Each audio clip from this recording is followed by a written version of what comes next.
तर आपण इलेक्ट्रोड पोटेन्शियलची गोष्ट करत होतो. इलेक्ट्रोड पोटेन्शियल मध्ये आपण म्हटलं होतं की एखादा इलेक्ट्रोड जर त्याच्या ओन मेटल आयन मध्ये डीप करून ठेवला तर त्या इलेक्ट्रोडची इलेक्ट्रॉन लॉस करण्याची किंवा इलेक्ट्रॉन गेन करण्याची जी टेंडन्सी असतं, म्हणजे त्याची ऑक्सिडाइज होण्याची किंवा त्याची रिड्यूस होण्याची जी टेंडन्सी असतं, त्या टेंडन्सीला आपण म्हणत असतो इलेक्ट्रोड पोटेन्शियल. तर हे इलेक्ट्रोड पोटेन्शियल आपण दोन प्रकारचं आहे, दोन प्रकारचं इलेक्ट्रोड पोटेन्शियल आपण पाहू शकतो. तर एक इलेक्ट्रोड पोटेन्शियल असतं स्टँडर्ड इलेक्ट्रोड पोटेन्शियल आणि एक असतं नॉन स्टँडर्ड इलेक्ट्रोड पोटेन्शियल. आता स्टँडर्ड इलेक्ट्रोड पोटेन्शियल काय असतं, तर आपण हायड्रोजन इलेक्ट्रोडला म्हणजे SHE ला म्हणजे स्टँडर्ड हायड्रोजन इलेक्ट्रोडला ज्याचं पोटेन्शियल 0.0 व्होल्ट आहे, 0.0 व्होल्ट आहे, स्टँडर्ड रिडक्शन पोटेन्शियल पण आणि स्टँडर्ड ऑक्सिडेशन पोटेन्शियल पण 0.0 व्होल्ट आहे, याला रेफरन्स इलेक्ट्रोड कन्सिडर करून 298 केल्विनला 298 केल्विनला म्हणजे टेम्परेचर 298 केल्विनला आणि प्रेशर जेव्हा आपण 1 ATM म्हणजे 1 बार, ओके 1 बार आपण काय घेतलं होतं,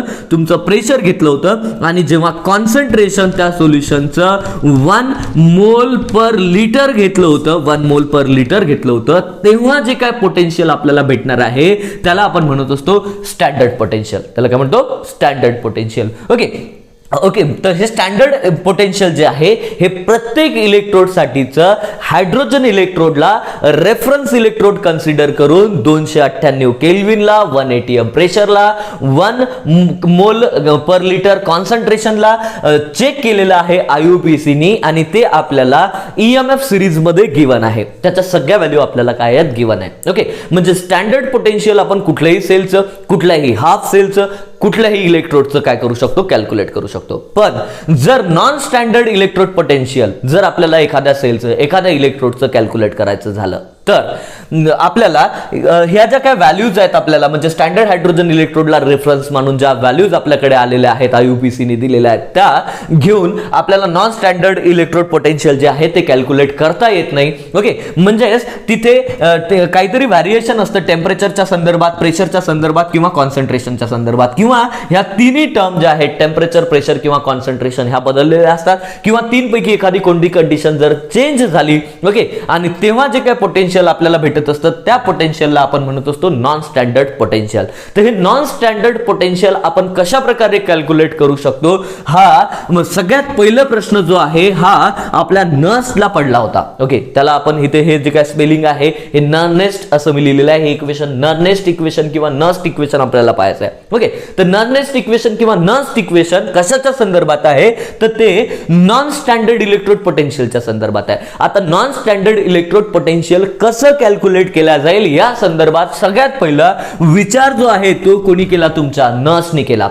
ओके, आणि त्याला सॉल्व करण्यासाठी काय केलं जाऊ शकते या संदर्भात त्यांनी काय केलं, विचार केला. आपल्या समोर एक इक्वेशन दिलं, त्याला आपण म्हणतो नर्स्ट इक्वेशन, आणि नर्स्ट इक्वेशन वरून आपण नॉन स्टँडर्ड इलेक्ट्रोड पोटेन्शियल जे आहे ते कॅल्क्युलेट करू शकतो. आता नर्सनी काय केलं, तर नर्सनी लावला दिमाग. ओके, नर्सनी इक्वेशनवर या सगळ्या गोष्टीवर विचार केला आणि त्यांनी विचार केल्यानंतर त्यांनी पाहिलं का स्टँडर्ड इलेक्ट्रोड पोटेन्शियल आपल्याला गिवन आहे, पण नॉन स्टँडर्ड इलेक्ट्रोड पोटेन्शियल आपल्याला कसं कॅल्क्युलेट करता येईल. तर त्यासाठी त्यांनी फिजिक्स मधले काही इक्वेशन जे आहेत ते वापरले आणि त्यावरून नर्स्ट इक्वेशन जे आहे ते डिराईव्ह केलं आणि ते नर्स्ट इक्वेशन आपण non standard electrode potential calculate करण्यासाठी वापरणार आहोत. त्यासाठी सुरुवातीला ह्या गोष्टीचा एकदा स्क्रीनशॉट काढून घ्या, आपण नर्स्ट इक्वेशन कंटिन्यू करू. नर्स्ट इक्वेशन आपल्याला पाहायचं आहे. नर्स्ट इक्वेशन आपल्याला non standard electrode potential calculate करण्यासाठी मदत करतं. मी तुम्हाला आधीच सांगितलं की नर्सने डोकं लावलं, नर्सने विचार केला का आपण जे काय हे इलेक्ट्रोड पोटेन्शियल कॅल्क्युलेट करतोय हे तुमच्या गॅल्व्हॅनिक सेलसाठी कॅल्क्युलेट करतोय. ओके, कोणासाठी, गॅल्व्हॅनिक सेलसाठी. गॅल्व्हॅनिक सेलमध्ये ज्या रिएक्शन होत असतात त्या रिएक्शन होत असतात स्पॉन्टेनियस. ओके, स्पॉन्टेनियस म्हणजे काय, the reaction which is takes place of its own, स्वतःहून रिएक्शन होत असतात.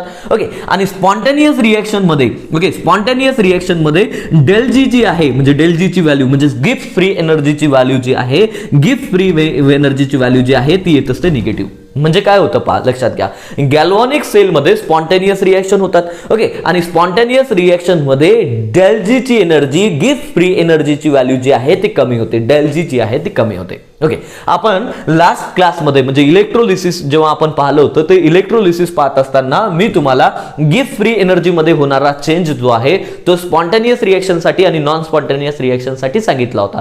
तर स्पॉन्टेनियस रिएक्शन साठी डेल जी ची व्हॅल्यू काय तर कमी येते हे त्यांनी विचार केला. ओके, त्यांनी परत एक फिजिक्स मधलं इक्वेशन घेतलं का हा डॅनियल सेल जो आहे इथे इलेक्ट्रिसिटी जी आहे ती प्रोड्यूस होतं, म्हणजे केमिकल एनर्जीचं कन्व्हर्शन कशामध्ये होतं, इलेक्ट्रिक एनर्जी मध्ये होतं आणि त्यामुळेच त्या सेल मधली जी एनर्जी आहे ती काय होते, कमी होतं. डेल जी ची व्हॅल्यू तुमची निगेटिव्ह येत होती. ओके, बरोबर आहे. तर एनर्जी या सेल मधून रिलीज होते, एखाद्या सिस्टीम मधून एनर्जी रिलीज होते, म्हणजे आपण काय म्हणत असतो की त्या सिस्टीम मधली एनर्जी कमी झाली. ओके, म्हणूनच आपण इथे मायनस जे साइन आहे डेल जी साठीचं ओके ते देत आहोत इथे. तर इथे या सेल साठी त्यांनी इक्वेशन असं घेतलं की W is equals to, W means work. हा, एखादं फिजिक्स मधलं इक्वेशन आहे. W इज इक्वल्स टू म्हणजे हा सेल किती काम करतोय असं त्याने लॉजिक लावलं. तर W is equals to Q into V असं त्यांनी एक इक्वेशन फिजिक्स पासून घेतलं. तर लक्षात घ्या, W म्हणजे काय आहे, वर्क. ओके, तो सेल किती वर्क करतं तर तो त्यांनी सांगितलं की तो सेल वर्क करणार आहे. Q म्हणजे काय, त्या सेल मधून पास होणारा चार्ज. ओके, आता चार्ज लक्षात घ्या, Q मीन्स चार्ज. ओके, तर चार्ज काय आहे तर आपल्याला माहित आहे का 1 मोल आपण जर इलेक्ट्रोड 1 मोल जर सपोज आपण काय घेतले, आपले इलेक्ट्रॉन्स घेतले, तर 1 मोल इलेक्ट्रॉनवर जो चार्ज असतं तो असतो तुमचा 96500. ओके, काय असतं तुमचा 96500 इतका चार्ज असतं 1 मोल इलेक्ट्रॉनवर. ओके, आता एखादी रिएक्शन होत असताना त्यामधून 1 मोल इलेक्ट्रॉन पास होतील. ओके, 2 मोल इलेक्ट्रॉन पास होतील, 3 मोल किंवा कितीही डिपेंड करतं. ओके, एक एक्झाम्पल आपण इथे घेऊ. आपण डॅनियल सेलचा जर विचार केला तर डॅनियल सेल मध्ये आपण एकीकडे ZnSO4 घेतलं होतं, ZnSO4 घेतलं होतं. ओके, आणि दुसरीकडे आपण CuSO4 घेतलं होतं. ओके, यामध्ये आपण कॉपरचा रॉड प्लेस केला होता, यामध्ये आपण झिंकचा रॉड प्लेस केला होता. हा Znचा आणि हा कशाचा तुमचा कॉपरचा. ओके, ठीक आहे, कॉपरचा. ओके, याला आपण एक्सटर्नली वायरनी जोडलं होतं, इथे व्होल्ट मीटर लावलं होतं, इथे आपण साल्ट ब्रिज लावला होता. ओके, ठीक आहे. आता इथे झालं असं होतं का हा तुमचा जो काय Zn होता, ओके, हा जो काय Zn होता हा ऑक्सिडाइज होत होता आणि आपल्याला Zn डाय पॉझिटिव्ह आयन देत होता. सोबतच आपल्याला 2 इलेक्ट्रॉन त्यांनी दिले होते. ओके, आणि हेच 2 इलेक्ट्रॉन तुमचा Cu डाय पॉझिटिव्ह, ओके, कॅथोडला हा Cu डाय पॉझिटिव्ह हेच 2 इलेक्ट्रॉन घेत होता आणि त्याचं रिडक्शन होत होतं Cu मध्ये. म्हणजे इथे 2 मोल इलेक्ट्रॉन जे आहेत ते या रिएक्शनच्या संदर्भात होते 2 मोल इलेक्ट्रॉन. ओके, पण इथे एखादी पुढची कुठली रिएक्शन असेल तर त्याच्यामध्ये 2 मोल इलेक्ट्रॉन, 3 मोल इलेक्ट्रॉन, 4 मोल इलेक्ट्रॉनही असू शकतात. तर चार्ज एखादा सेल वर्क करतोय म्हणजे त्याचं W म्हणजे Q इंटू V. ओके, तर Q मीन्स चार्ज असेल तर तो चार्ज त्यामधून किती पास होईल. तर लक्षात घ्या, तो जो काय Q आहे ज्याला आपण चार्ज म्हणतो तो चार्ज किती असणार आहे, तर तो चार्ज असणार आहे 96500. ओके, आणि त्याला आपल्याला मल्टिप्लाय करावं लागेल का किती मोल, किती नंबर ऑफ मोल त्याच्यामधून पास होतात. एखाद्या रिएक्शन साठी नंबर ऑफ मोल 1 असतील, 2 असतील, 3 असतील किंवा किती असू शकतात, एन मोल असं आपण म्हणू. ओके, तर चार्ज किती असेल तर चार्ज असेल 96500 म्हणजे एका मोल साठीचा आणि त्याला मल्टिप्लाय करू यांनी म्हणजे किती नंबर ऑफ मोल त्याच्यातून इलेक्ट्रॉनचे जातील. ओके, आणि सोबतच इथे V त्यांनी घेतला. V मीन्स व्होल्टेज आणि V मीन्स आपण म्हणत असतो त्याला सेल पोटेन्शियल किंवा इलेक्ट्रोड पोटेन्शियल. तर त्यालाच आपण म्हणू शकतो E not cell. Okay, E not cell. तर ही E नॉट सेलची व्हॅल्यू आपण जे काय तुमची EMF सिरीज आहे ओके त्यावरून आणि हायड्रोजन इलेक्ट्रोडला रेफरन्स इलेक्ट्रोड कन्सिडर करून काय करू शकतो, कॅल्क्युलेट करू शकतो, चेक करू शकतो. तर ही तुमची E नॉट सेलची व्हॅल्यू आहे. तर हेच इक्वेशन म्हणजे एखादा डॅनियल सेल किती वर्क करतो तर तो W इतकं वर्क करणार आहे म्हणजे Q इंटू V.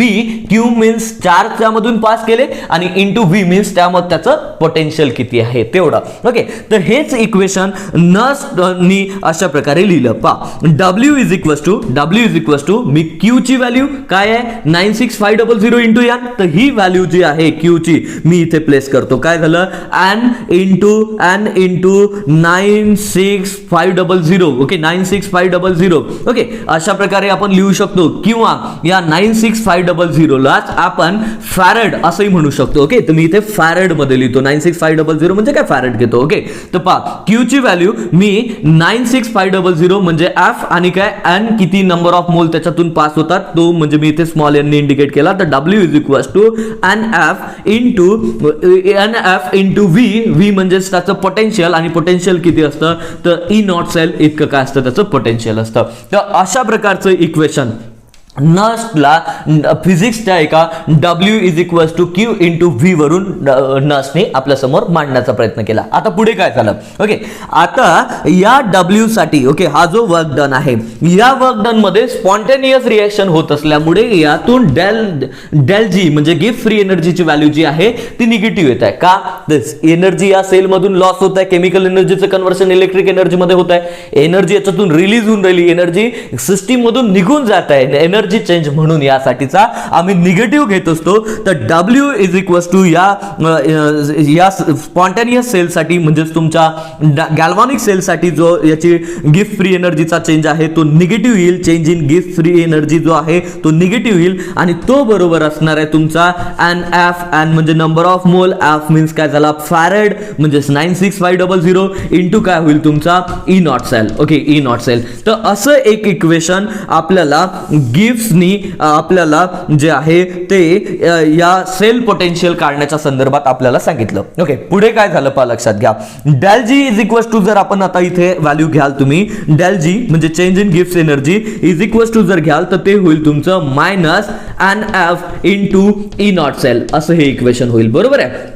ओके, आता जर समजा तुम्ही डेल जी चा विचार कराल तर del G is equals to minus NF into E cell असं इक्वेशन झालं आणि या इक्वेशनला डायरेक्टली कन्सिडर करून क्वेश्चन विचारले जात असतात. मी याला स्टार मार्क करतो. ओके, ऍज इट इज हे इक्वेशन आपल्याला वापरायचं आहे आणि यावर आपल्याला क्वेश्चन विचारले जात असतात. कसे क्वेश्चन विचारले जातात ते पण आपण पाहणार आहोत, पण त्याआधी इथपर्यंतची गोष्ट लक्षात आली का समजावून घ्या. मी परत एकदा हीच गोष्ट एकदा तुम्हाला सांगण्याचा प्रयत्न करतो. लक्षात घ्या, आम्ही non standard electrode potential calculate करण्यासाठी नर्स इक्वेशन पाहतोय. आता नर्सनी फिजिक्स मधलं W is equals to Q into V असं इक्वेशन घेतलं म्हणजे वर्क डनच्या संदर्भातलं. तर Q काय असतं तर चार्ज असतं आणि तो चार्ज जो आहे तो 1 मोल इलेक्ट्रॉन साठी 96500 इतका असतं. प्रत्येक सेल साठी नंबर ऑफ मोल जे आहेत ते वेगवेगळे असतात म्हणून 96500 इंटू N असं आपण त्याला घेतो. 96500 ला फॅरेड असं म्हणतो. लास्ट टाइम मी कदाचित तुम्हाला सांगितलं नसेल, लक्षात घ्या 96500 म्हणजे फॅरेड असतं तुमचा. ओके, तर आता ओके आणि V म्हणजे काय तुमचं व्होल्टेज होतं किंवा त्याला आपण सेल पोटेन्शियल म्हणू शकत असतो. तर Q ची आणि V ची व्हॅल्यू जी आहे ते आपण या इक्वेशन मध्ये पुट केल्यावर आपल्याला W is equals to NF into E cell असं इक्वेशन भेटलं. ओके, आता या इक्वेशन मध्ये जो एनर्जी चेंज होत होता तो डेल जी च्या संदर्भात निगेटिव्ह आहे कारण एनर्जी याच्यातून रिलीज होत होती and that's why W is equals to minus del G is equals to NF into E cell असं इक्वेशन झालं आणि त्यावरून del G is equals to minus NF into E cell हे इक्वेशन आपल्या पुढे आलं. याला आपल्याला पुढे कंटिन्यू करायचं आहे. एकदा व्यवस्थित लक्षात घ्या, पॉज करून व्हिडिओ पहा तेव्हा तुमच्या लक्षात येईल. एकदा कन्सेप्ट तुमच्या लक्षात आला का मग आपल्याला कुठे अडचण जाणार नाही. तर इथपर्यंत इक्वेशन आपलं आलं G is equals to del G is equals to minus NF into E cell असं इक्वेशन आपल्याकडे आलंय. ओके, आता नर्सनी हे इक्वेशन फिजिक्स मधून काढलंय की W ची व्हॅल्यू काय होती त्याला माहित होतं Q इंटू V आणि म्हणून त्याने हे इक्वेशन आपल्या पुढे मांडलं. ओके, त्याला तर काय फिजिक्सही माहित होतं. ओके, आणि त्याला सोबत थर्मोडायनामिक्सही माहित होतं. आपल्याला तर थर्मोडायनामिक्स कदाचित माहित नसेल तर त्याला थर्मोडायनामिक्स माहित होतं. जसं त्यानं हे इक्वेशन फिजिक्स मधून घेतलं तसंच एक इक्वेशन डेल जी च्या संदर्भात ओके चेंज इन गिफ्ट एनर्जीच्या संदर्भात थर्मोडायनामिक्स मधून घेतलं. आता आपल्याला ते थर्मोडायनामिक्स माहित नाही तर इथे हे थर्मोडायनामिक्स मधलं equation me as it is इथे घेतो. ओके, थर्मोडायनामिक्स नावाचं युनिट हे युनिट झाल्यानंतर आपण कंटिन्यू करणार आहोत. त्यामध्ये गिफ्ट फ्री एनर्जी चेंज वरचा सगळ्यात शेवटचा जो टॉपिक आहे त्यामध्ये हे इक्वेशन मी तुम्हाला एक्सप्लेन करून देईल. इथे फक्त तुम्हाला हे इक्वेशन गिब्सनी थर्मोडायनामिक्स मधून घेतलं असं लक्षात ठेवायचं आहे. तर गिफ्ट फ्री एनर्जी जो आहे म्हणजे del G is equals to त्यांनी घेतलं change okay del G not okay del G not plus okay R T ln log ln आणि नंतर काय इंटू क्यू असं इक्वेशन त्याने थर्मोडायनामिक्स मधून घेतलं. आता या इक्वेशन मध्ये लक्षात घ्या तुम्ही का डेल जी ची व्हॅल्यू काय असतं, तर डेल जी ची व्हॅल्यू त्यांनी काढलेली होती की डेल जी ची व्हॅल्यू असतं minus NF E cell. Okay, आणि नंतर जर तुम्हाला समजा या गिब्स फ्री एनर्जीतला म्हणजे तुमचा चेंज इन गिब्स एनर्जी जर स्टँडर्ड कंडिशनला मोजला तर तो जो काय चेंज होईल तुमचा तो होईल तुमचा NF इंटू काय होईल तुमचा ई नॉट सेल. ओके, हा जो आहे हा होईल तुमचा स्टँडर्ड कंडिशनला घेतलेला चेंज. ओके, गिब्स फ्री एनर्जीतला. आणि नॉन स्टँडर्ड कंडिशनला जर तुम्ही जे या डेल जी मधला चेंज घ्याल तर इथे ई नॉट फक्त राहणार नाही, अशी ही गोष्ट राहील. ओके, तर जी ची व्हॅल्यू, डेल जी ची व्हॅल्यू आणि डेल जी नॉट ची व्हॅल्यू स्टँडर्ड आणि नॉन स्टँडर्ड कंडिशनला आपल्याला या इक्वेशन मध्ये नसने आधी काढून दाखवलेली आहे. ओके, परत इथे काय आपल्याला अननोन वाटतं, आपल्यासाठी अनोळखी काय वाटतं, तर इथे आर जो आहे हा आपल्यासाठी अनोळखी वाटतंय, पण आर पण बिलकुलच अनोळखी नाही आहे. आर जो आहे तो गॅस कॉन्स्टंट आहे. ओके, आणि हा गॅस कॉन्स्टंट असतो तुमचा 8.314 इतका तुमचा हा गॅस कॉन्स्टंट असतो. युनिव्हर्सल गॅस कॉन्स्टंट आहे तो. आपलं टेम्परेचर जो आहे ते टेम्परेचर आपण इथे घेणार आहोत 298 केल्विन. ओके, आता बऱ्याच लोकांना इथे प्रश्न पडला असेल की सर आपण नॉन स्टँडर्ड कंडिशन साठी पोटेन्शियल पाहतोय आणि नॉन स्टँडर्ड कंडिशन साठी आपण टेम्परेचर जे आहे ते तर बदलत असतो ना, टेम्परेचरचं वेगळं करत असतो. हो बरोबर आहे. जेव्हा टेम्परेचर चेंज करू आपण नॉन स्टँडर्ड कंडिशन साठी